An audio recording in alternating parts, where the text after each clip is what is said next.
O vídeo de hoje é para falar do ataque do Corinthians. Um jogador que pode sair, um jogador que pode chegar e um jogador que vai ficar, que é o Yuri Alberto, mas eu te conto detalhes dessa renovação. Então depois da vinheta vem comigo que eu te explico tudo.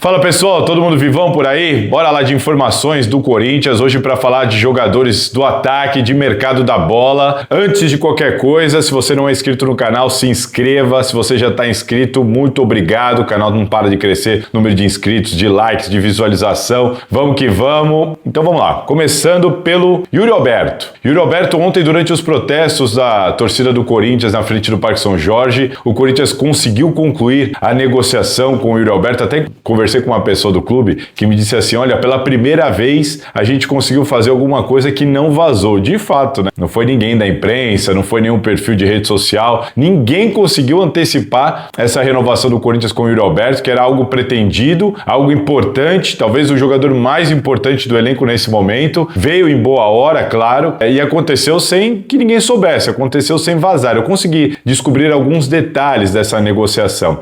O contrato do Yuri Alberto, ele ia até o fim de 2027 com o Corinthians. Ele foi renovado e agora ele vai até julho de 2030, até a metade da temporada aqui brasileira de 2030, mas metade da temporada julho é o principal mercado europeu, todo mundo sabe, então não à toa esse contrato foi estendido até o meio da temporada de 2030. Mas agora é um contrato longo, extenso, um Corinthians que fica tranquilo, à vontade.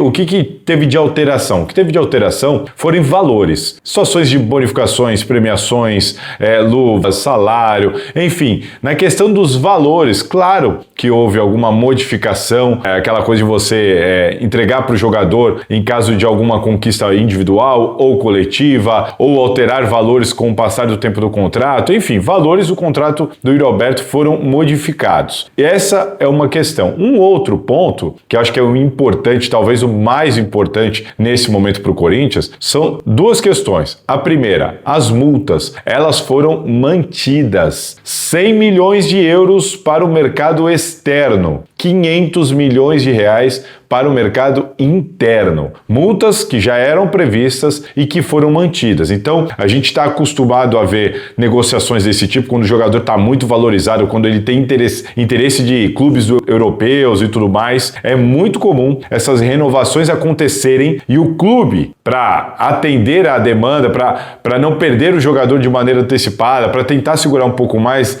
normalmente aceita a redução do valor da multa. É muito comum que isso aconteça. Ah, tudo bem, a gente renova, mas então você diminui o valor dessa multa aí, porque se aparecer uma proposta você não vai me complicar e eu renovo com você agora. É muito comum essa entrada dos empresários nos clubes e isso normalmente é aceito. Eu achei bem interessante essa postura do Osmar Stagni, de endurecer a negociação e de não aceitar a redução das multas, mesmo com a renovação indo lá para julho de 2030. Um outro ponto importante, o Corinthians, quando adquiriu o Yuri Alberto, ele ficou com 50% dos direitos econômicos e 100% dos direitos federativos. E isso também se manteve. O Corinthians continua com 50% dos direitos econômicos do Yuri Alberto. Os outros 50% pertencem ao Zenit. Lembra aquela negociação? O Corinthians não colocou nenhum valor, deu preferência de jogadores, mandou alguns jogadores, teve o Mantuan, teve o Duqueiroz, teve parte do Pedro, enfim, o Corinthians liberou vários jogadores, trouxe o Yuri Alberto, não colocou dinheiro, ficou com 50% dos direitos econômicos e isso se manteve agora. O Corinthians continua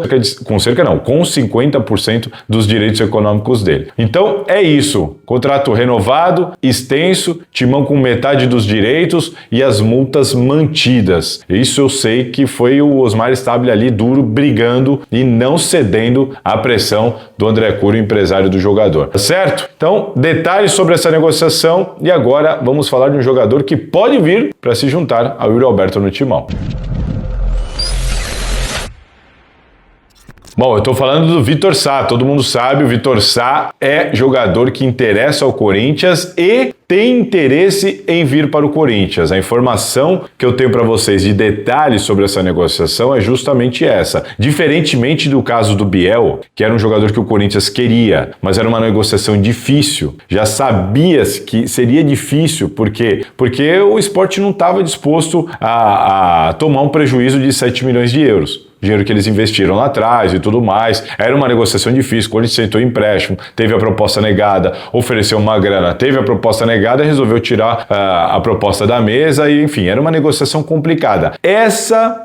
talvez não. O sentimento da diretoria do Corinthians é de muito otimismo. Essa é a palavra, otimismo. O Corinthians acredita que vai conseguir avançar agora, no final de semana, até o início da próxima semana, segunda, terça-feira. O Corinthians entende que o caminho está aberto para avançar e o otimismo é muito grande. Há uma expectativa de que esse negócio, sim, vai dar certo, essa negociação. Vitor Sá é um jogador de beirada, ele não é um grande goleador. Os números de gols dele nunca foram números elevados, que chamassem muita atenção. É um jogador de beirada, rápido, habilidoso, de profundidade, algo que o Dorival Júnior tanto quer e tanto vem pedindo. Esse é o Vitor Sá, de 31 anos, jogou 3 temporadas no Botafogo, se destacou, foi para o Krasnodar da Rússia. O contrato dele lá no Krasnodar encerra, acaba no meio do ano que vem, em julho de 2026. Para o Corinthians trazê-lo agora, muito provavelmente, o Corinthians vai precisar desembolsar alguma coisa.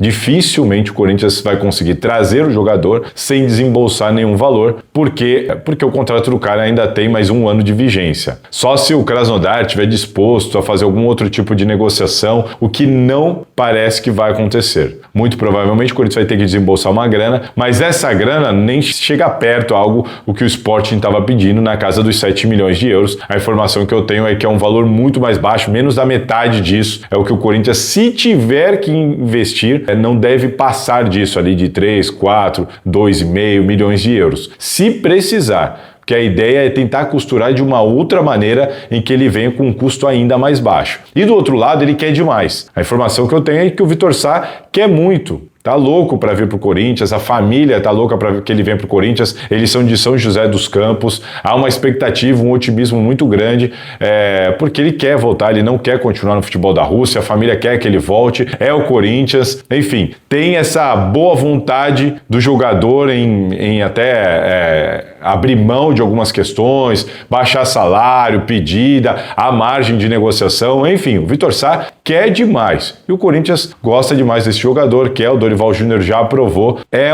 uma sensação de que talvez seja questão de tempo. O Corinthians está muito cauteloso, tudo com calma, houve uma primeira conversa, a conversa foi boa, a manifestação de interesse foi recíproco. Então, assim, o Corinthians está gostando da maneira como as coisas estão caminhando, devagar, com cautela, mas tudo indo muito bem até agora. Portanto, senhores, a palavra sobre Vitor Sá é otimismo, diferentemente da negociação com o Biel, que desde o início sabia-se que seria complicado. Agora, uma pincelada sobre a notícia de ontem do Memphis Depay. Bom, vocês viram, se vocês não viram, assistam o vídeo de ontem sobre a história do Memphis Depay, de que o Corinthians estuda uma rescisão, não é que vai acontecer, é uma possibilidade que o Corinthians avalia, muito por causa da grana, do contrato que foi feito, que o Corinthians não tem condição nenhuma de arcar. Só para atualizar essa informação para vocês, o Corinthians internamente, depois da matéria, a matéria foi muito repercutida e muito discutida dentro do Corinthians, mas eu quero aqui reforçar a informação de que o entendimento dentro do Corinthians, claro que ninguém queria que vazasse esse tipo de informação, mas o entendimento, o reconhecimento interno tomara que o Memphis Depay tope sentar para negociar com o Corinthians. Esse é o sentimento e entendimento interno. Tomara que realmente ele queira, como ele falou para as torcidas organizadas, e que realmente ele tope conversar sobre as cláusulas do contrato. No Corinthians, como eu já venho falando aqui, o entendimento é ou senta e refaz o contrato e ele continua, ou vai ter que rescindir. Por quê? O pior dos mundos para o clube seria o jogador falar: não vou trocar o meu contrato, não vou refazer, não, o meu contrato é esse, vocês assinaram, acabou, falou, é isso, e eu quero ficar. Se ele falar que quer ficar com este contrato, aí vai virar um problemaço pro Corinthians, porque aí vai virar briga judicial, uma rescisão de repente unilateral, não sei, enfim, eles vão ter que ver o que fazer, não há nenhum consenso de qual seria a atitude do Corinthians nesse sentido. Mas Memphis Depay continuar no Corinthians até o fim aí, pelo menos até o final do ano, com este contrato, para o Corinthians é o pior dos cenários, porque é algo extremamente inviável. O Corinthians, então, pensa da maneira que eu disse aqui, outras duas possibilidades. Senta, negocia, refaz o contrato e continua. Opa, melhor dos mundos. Ou então, infelizmente, rescinde, chega aqui uma espécie de acordo amigável, paga o que tiver ali no acordo de maneira parcelada e ele vai para outro clube jogar e receber por outro clube já nessa janela de meio de ano. Qual é o cenário, né? O que o Memphis vai querer? Porque tudo isso depende demais do Memphis, essa aqui é a verdade. A bola tá com ele, ele vai ter que tomar uma decisão. Esse é o ponto da história do Memphis Depay. Quem não viu, assiste o último vídeo. Tudo isso muito por causa da grana. Só agora, dia 20 de agosto, vencem as bonificações. O Corinthians, nesse momento, tem que pagar para ele 10,8 milhões de bonificações. Se ele participar de mais 2 gols até o final de julho, isso vai para 12,6 milhões. Ainda tem a premiação de quase 5 milhões do título paulista. E dia 9 de setembro vence a primeira parcela das luvas de 2 milhões de euros. Estamos falando de mais 13 milhões de reais, sem falar do salário, sem falar do direito de imagem. Então, mesmo com a ajuda da Esportes da Sorte, é muito dinheiro. Vai sobrar mais de 15 milhões para o Corinthians pagar, mesmo com a ajuda da Esportes da Sorte. Isso para um jogador, num espaço ali no intervalo de 20 dias. Tem todo o resto do elenco, tem todas as outras dívidas, as outras premiações e o próprio salário dele no decorrer do ano. Então, assim, é só para este momento seria esse valor. Por isso que para o Corinthians é inviável. Ou senta e refaz, ou então um abraço, discute uma rescisão, porque ele continuar com esse contrato extremamente inviável para o Coringão. Senhores, é isso. Essas aqui são as informações sobre esses 3 jogadores de ataque, né? Como eu disse, um que pode sair, um que pode chegar e um que ficou, renovou esse contrato. Mas tem mais informação hoje. Dá uma olhada no vídeo que a gente vai postar no canal já já. Isso se já não tiver lá, sobre os bastidores do Corinthians, sobre a possibilidade de não termos eleição indireta no Conselho e Osmar Stabile continuar até o final de 2026. É isso mesmo. E com o apoio das organizadas. Explico melhor no próximo vídeo, dá uma olhada lá. Se cuidem e aquele abraço. Curtiu? Bom, já deixa aqui nos comentários então a sua opinião, se inscreva e compartilhe esse vídeo. E ó, fica de olho, porque sempre vai ter conteúdo interessante para você aqui na Salazar TV.